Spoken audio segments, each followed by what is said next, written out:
Ragam wilayah sosiologi dakwah masyarakat perkotaan. Pada dasarnya, kewajiban berdakwah dibebankan kepada semua umat Islam di muka bumi.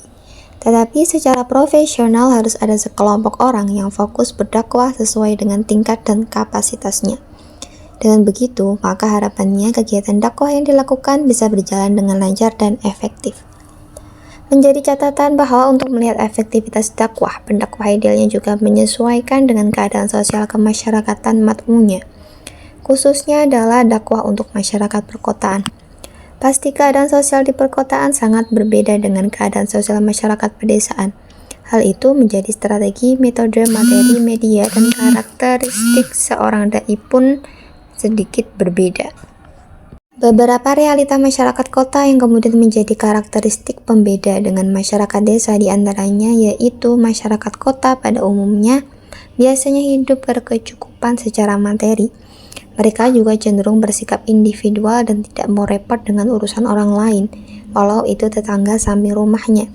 Masyarakat kota mempunyai jalan pikiran rasional karena mereka berlatar belakang pendidikan tinggi. Kehidupan kota juga sangat terbuka terhadap pengaruh dunia luar lewat teknologi informasi media massa. Bahkan kebutuhan akan media dan serba-serbi di dalamnya seakan sudah menjadi kebutuhan primer dan lifestyle bagi mereka. Setelah melihat realita dan karakteristik masyarakat kota tersebut, tentunya dengan beberapa teori yang menjadi pisau analisisnya, maka dakwah di perkotaan juga perlu menggunakan strategi khusus. Di antaranya yaitu dengan menggunakan strategi dakwah antar budaya. Strategi ini sangat cocok mengingat masyarakat kota punya latar belakang budaya yang berbeda-beda. Seorang dai harus mampu membawakan pesan-pesan Islam dengan pendekatan dakwah antar budaya. Karena dengan pendekatan tersebut, proses komunikasi akan lebih efektif dan bisa diterima dengan baik. Kemudian kegiatan dakwah di perkotaan juga bisa dilakukan dengan pendekatan kajian keislaman. Dalam hal ini bisa dilakukan dengan mengadakan majelis taklim, kajian rutin, pembinaan rohani, dan lain sebagainya. Tentunya kegiatan yang dimaksud sudah ada penyesuaian, seperti materinya harus rasional. Tempatnya juga menyesuaikan dengan permintaan masyarakat kota, bisa di kantor, di rumah, di mal, tempat wisata, dan lain sebagainya. Dengan begitu harapannya kegiatan dakwah tidak hanya bisa diterima tetapi bisa dinikmati oleh masyarakat perkotaan. Kemudian pendekatan sosial juga perlu dilakukan untuk dakwah masyarakat perkotaan. Pendekatan ini merupakan salah satu strategi yang berorientasi pada kegiatan praktis operasional dakwah Islamiyah yang memiliki sifat dakwah sosial.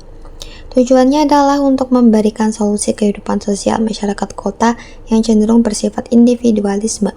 Bentuk nyata dari kegiatan-kegiatan sosial diantaranya yaitu pembagian sembako, pembagian daging kurban, baksos, dan peduli bencana, wakaf, infak, dan lain sebagainya.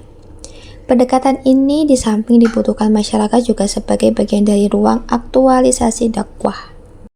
Terakhir, strategi dakwah masyarakat perkotaan perlu merambah ke dunia media, khususnya media massa. Karena tidak bisa dipungkiri bahwa hampir seluruh aktivitas masyarakat kota di zaman ini pasti bersentuhan dengan media dan serba-serbinya. Lebih-lebih dengan adanya kecanggihan internet dan aplikasi pintarnya, seolah-olah mampu memenuhi seluruh kebutuhan utama masyarakat perkotaan. Dari situlah kegiatan dakwah perlu merambah ke dunia media massa, internet, media sosial, dan berbagai kecanggihan di dalamnya.